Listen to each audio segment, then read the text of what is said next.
Right, so for today, what I hope to be able to provide is sort of an overview of some of the information about the program, to talk about what is really one of the more unique elements of this program, which are the research opportunities that are provided to students. And then I'll be talking about some of the career paths that are possible with this degree and discuss a little bit about the admission application process, and then we'll end with a Q&A.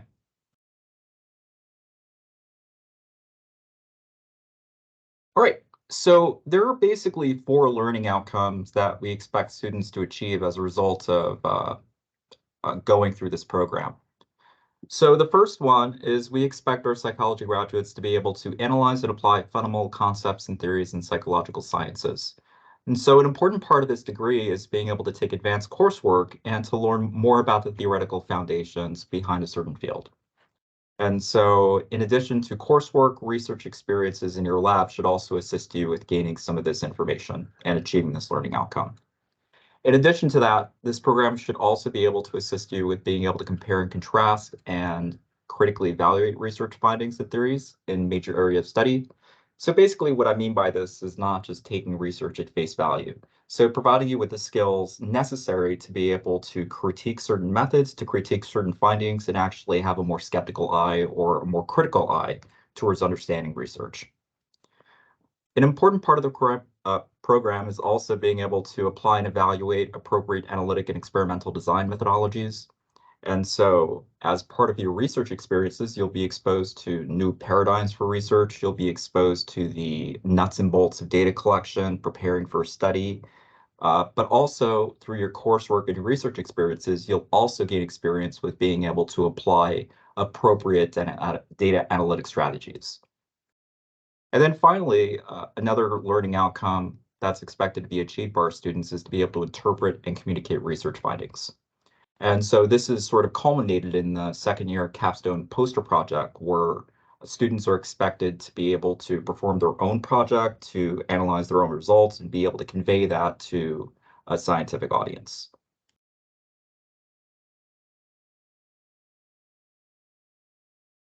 So this is a 2-year program. And so it's expected that you'll be able to complete your coursework and all of the requirements for your degree within 2 years. As I mentioned earlier, a lot of this program entails taking advanced coursework in psychology. And for the most part, a lot of the classes that you're going to be taking are the same courses that doctoral level students in psychology are also taking, right? So we're going to be able to provide you with those challenges to be able to learn more about the field. In addition to that, an important part of this, as I alluded to earlier, is combining the coursework with actual research experience. It's one thing to learn about these different kinds of methods or approaches by reading a textbook or reading journal articles. It's another thing to actually be immersed in it within a certain lab and actually getting hands-on experience with these things. And then finally, another unique aspect of this program are the professional development training opportunities, right? So these are meant to provide you with additional skills to help to make you successful in going out to certain kinds of careers and learning about differences between PsyD, PhD, clinical programs, learning how to write a resume and things of this nature.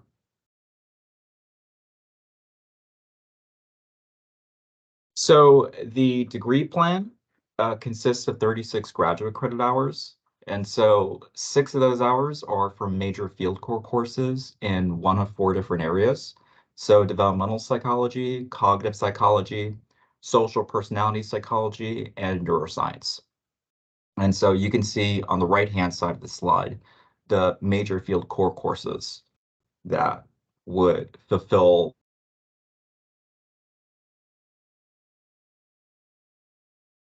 field core courses. You'll also be expected to take 6 hours of an additional field core course. And so let's say that you designate developmental psychology as your primary core focus.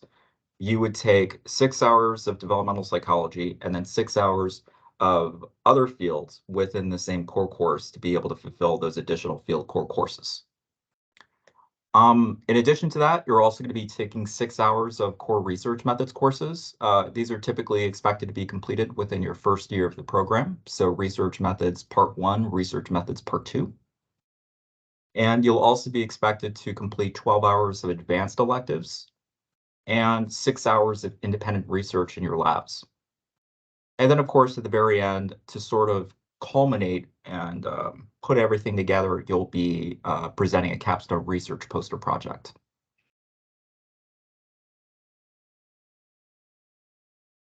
So there's a lot of different labs that you have the opportunity to being able to work in. These are just a few of the labs that are available, along with QR codes to provide you with more information about these specific labs. I would encourage you to consult each of these labs if you're interested. And at this point, I think it might be a good idea to ask Julia and Linnea about their experiences in their own labs and what kinds of experiences that future students might be expected to obtain with these. I'm like fumbling. Tell me about your research experiences and how that was, please. So my research experience, I initially started in undergrad in the Family Research Lab under Dr. Jackie Nelson. And then after my first semester of my master's, I moved to Dr. Prager's Couples Daily Lives Lab. And I've really enjoyed it there. I've been interviewing couples, like conducting these interviews to for recorded conversations to kind of get an idea of like conflict in relationships. And then also I've been coding videos, so I've gotten experience with like coding based on a scale. And then also I've gotten experience working with like data. And I feel like that lab has taught me little tips and tricks to organize an experiment because they have like a data book dictionary thing where basically they put the variables, they put the name of the variable in SPSS and they put the description of it and where it came from and the citation. So that way at the end it's easier. And so I implemented that with my own capstone and it's made it easier with like sharing with multiple people because I have this like entire dictionary. So I feel like I've also learned little tips and tricks to make my own experiments better. So I've really enjoyed my time at the Couples Daily Lives Lab. Thank you. And I'm in the Family Research Lab right now, which I also started out at last year under Dr. Jackie Nelson. And I've had a lot of opportunities to work with different like research methodologies. I'm currently doing qualitative coding for an observational study that looks at family meal times. So it's been really cool to be able to work with some observational video data. And I also had the opportunity to kind of lead a project of my own a little bit with data that we had available in the lab. It was like a longitudinal study on adolescent disclosure, so I was able to do some analysis with that on SPSS, and I actually just got back from presenting that work at a conference last weekend, which was a really neat opportunity that I got by through being in this program. Got the grant and all of that. What else? Oh, I also have been able to help with some participant recruitment for a study that one of the PhD students in my lab is working on. So that's been really neat to kind of see a study at its start with that initial data collection phase of things. And also writing a literature review as well for another study, which was a really cool opportunity that I was able to have. All right. Excellent. Thank you. So I hope that you all were, well, I hope you're all were able to glean from that there's a host of different opportunities that are available to to students in our program. And in addition to that, there's also some nuts and bolts things that aren't necessarily depicted in journal articles, but that you also gain experience with from close mentoring relationships with your research advisor.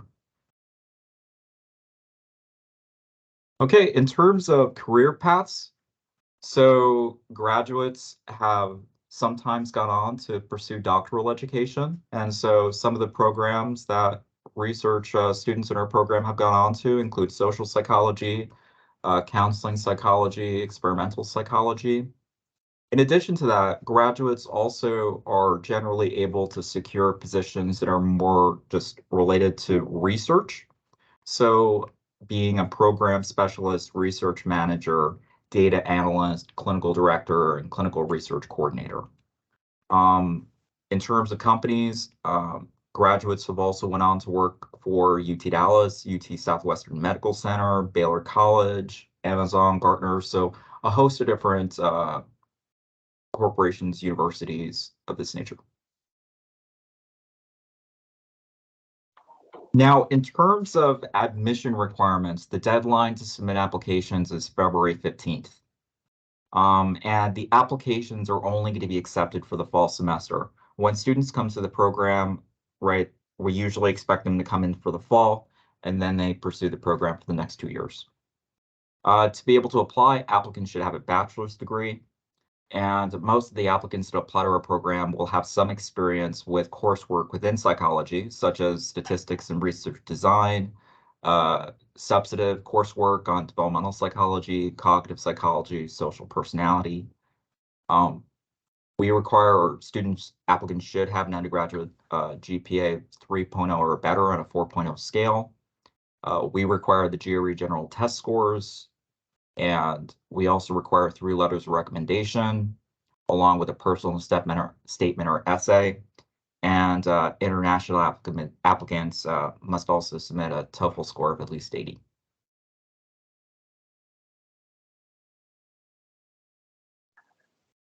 So here are some resources for more information. So program fact sheet, research labs, which I said earlier might be especially useful for some of you, a graduate catalog to get a look at the kinds of courses that are offered, International Students and Scholars Office, scholarships and awards.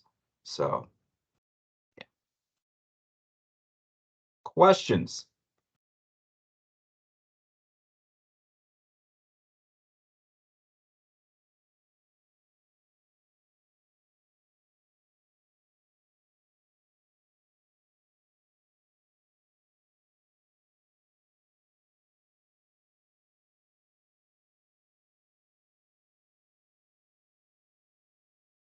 I'm okay with silence. I also am assuming that silence means we covered everyone's questions and you know everything there is to know about our graduate program.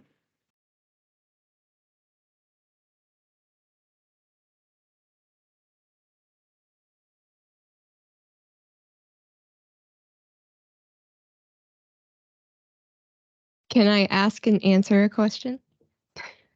Yeah, sure. Okay, because there's at one point where you talk about how master students take the same as classes as doctoral students, and I think that can be like a little intimidating of a like idea, but it really isn't, because you have like other people there to help you with those kinds of courses, and it doesn't really like feel like there's a difference between masters and doctoral students in any real like capacity other than master students are there for like a little bit shorter amount of time and do a capstone instead of like a dissertation. So the distinction between masters and doctoral students isn't as big, and all of the faculty in those classes want you to succeed.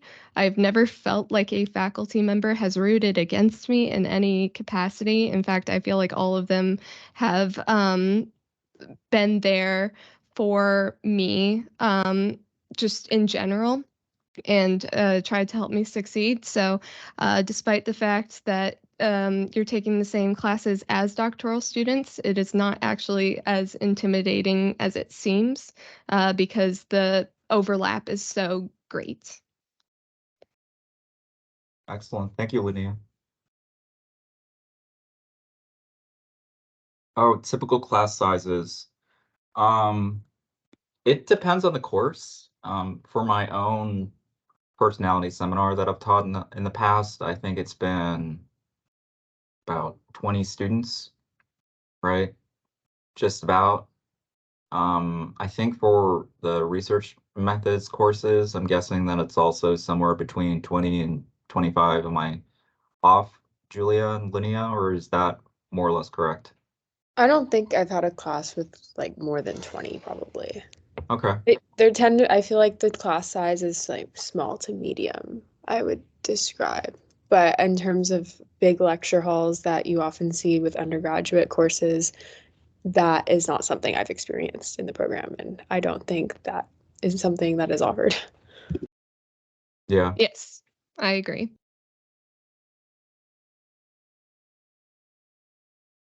The other thing is that it makes seminar courses more manageable because usually it works better if there's a smaller number of students that are discussing with each other as opposed to a big lecture hall. It also like promotes better discussions because, no one's really like talking over one another, and it feels like everyone can kind of give their opinion on the topic. So I feel like it promotes better discussion to have those smaller classes, like Rob was saying.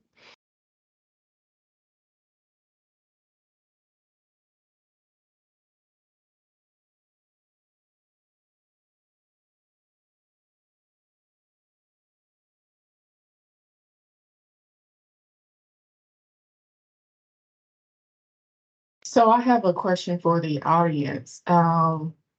What specific area are you interested in, whether it be developmental, cognitive, social, personality, or neuroscience? If you don't mind sharing, whether you can unmute yourself or you can put it in chat, we would love to hear.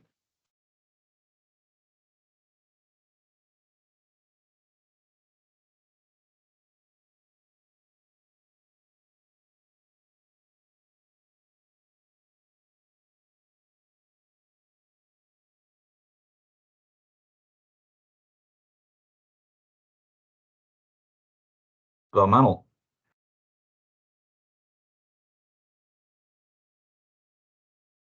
Yeah, I'm happy to say that I think we have a pretty strong developmental research area here. A lot of great faculty that offer coursework and research experiences relevant to that.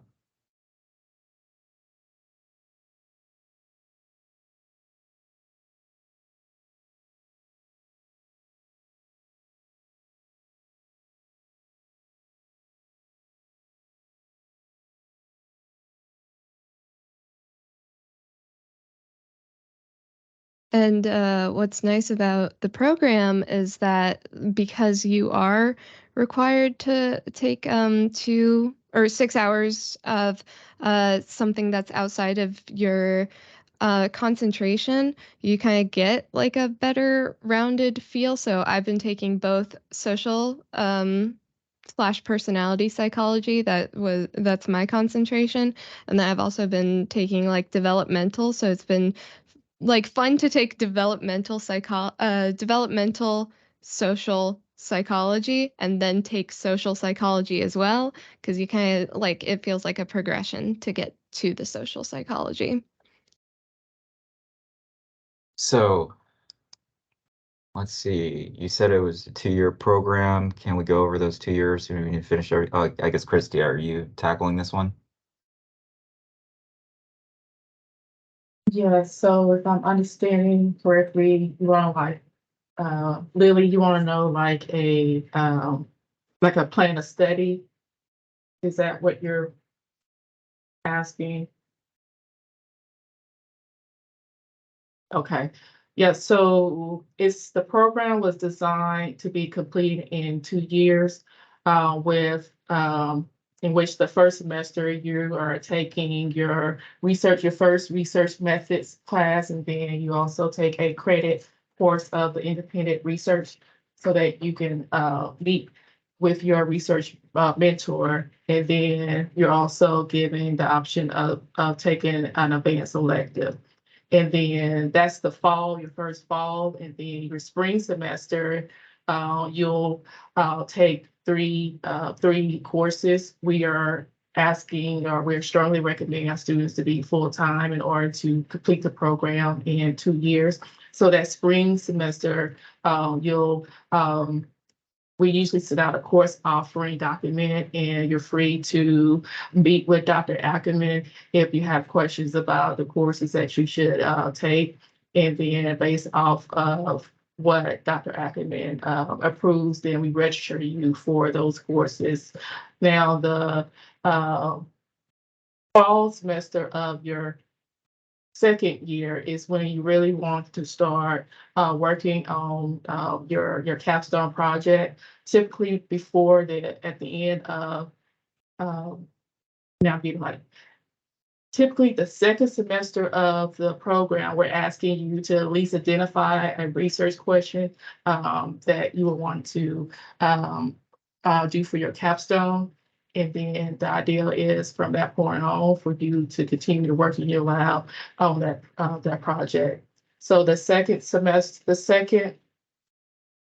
fall semester or your second year, at the beginning of your second year, you continue to work in your lab, and you'll still take 3 courses to continue your progression in the program. Now, that last semester, which is the last spring semester, is where you'll want to make sure you take the last independent research course in addition to any remaining um, degree requirements in order to finish the degree. And hopefully that answers your question. We don't typically have outside of that, there isn't like you take this, fall, spring, because the electives, we want to give you the option of exploring those that meet or align with your research interests. Mia, Julia, Dr. Ackerman, if you want to add anything to that. I think that captures it. I mean, the program's set up in such a way that your first year is really just orienting you to the program, to your research with your advisor, gaining the data analysis skills and research design skills that are necessary. And then in the second year, although we do recommend actually starting to think about your capstone project before then, right? The second year is really more about formalizing the capstone project, carrying it out, and then getting everything ready for the second semester of your second year, where you actually provide and present your capstone poster project. And your advisor will help you like come up with different ideas, and you will work with them for that sort of thing. You can collect your own data, or you can use some of their data if you want to analyze it in a new way. Like with mine, I'm using previously collected data, and I'm analyzing data that hadn't been used before. So it was like really exciting, and to work with it in a new way. So you can do either one of those as well. Yeah, that's the same with mine. I got data from the lab and analyzed it in a new way. And it kind of was a tangent off another project that I was already doing that just included a few more variables. So it's not as intimidating as it sounds, and you'll definitely have guidance from whatever mentor you choose to work under. And Dr.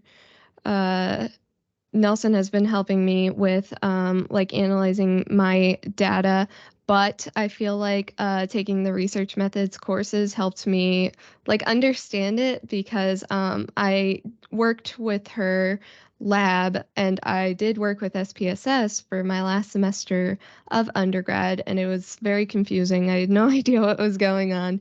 And then I took research methods, and I felt like I understood a lot better. I understood what was going on, and I had a little bit of stats knowledge, but it was never really my strong suit. So I felt like I understood it more, and I was able to actually read the outcomes of my experiment analysis. So it was really helpful to take those research methods courses. And so, as Rob was saying, it's set up in a way where you take those your first year, so that way you can sort of understand what you're doing your second year.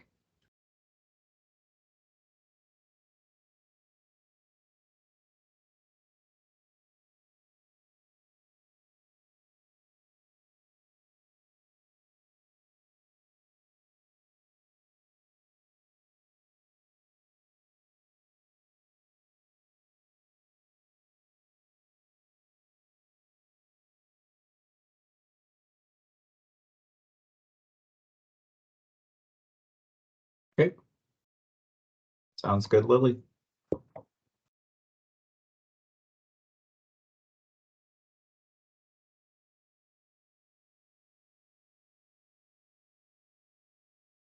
You're welcome.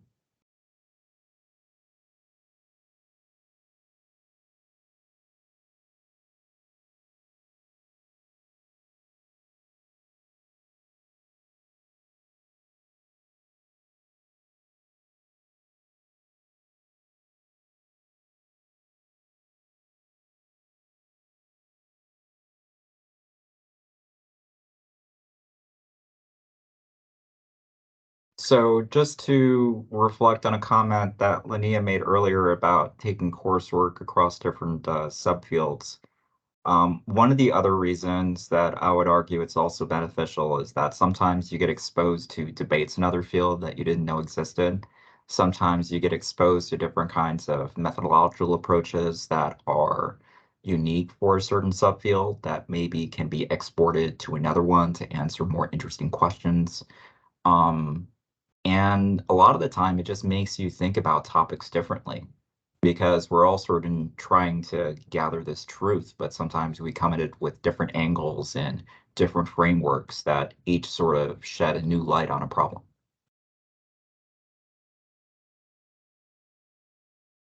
I also think that the master's program has been more fun than undergrad was because it's all these courses that you're interested in. I'm taking cognitive psychology right now and seminar in psychology. And so, like Rob was saying, you sort of get exposed to different things, but those things also often overlap. So in cognitive psychology, we were talking about memory, and then in seminar in psychology, which primarily focused on emotion, I got to also learn about the current debate in the field about how emotion affects your memory and things like that and your recollection of events. So it was interesting because in cognitive psychology, we were talking about memory from a less emotional standpoint, but I get even more knowledge about debates going on in the field about how emotion and memory interact.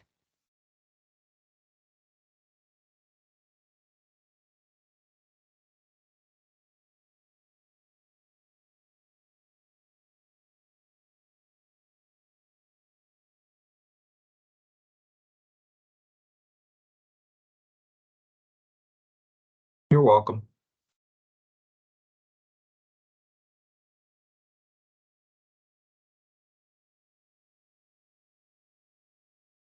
You're welcome, Leah. Is it Lee? How do you pronounce your name? I don't want to mispronounce it.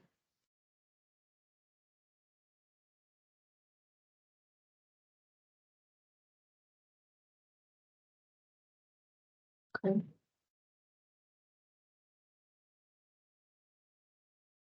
Right, well, it's just you now. So if you have any questions, this is the time to do so.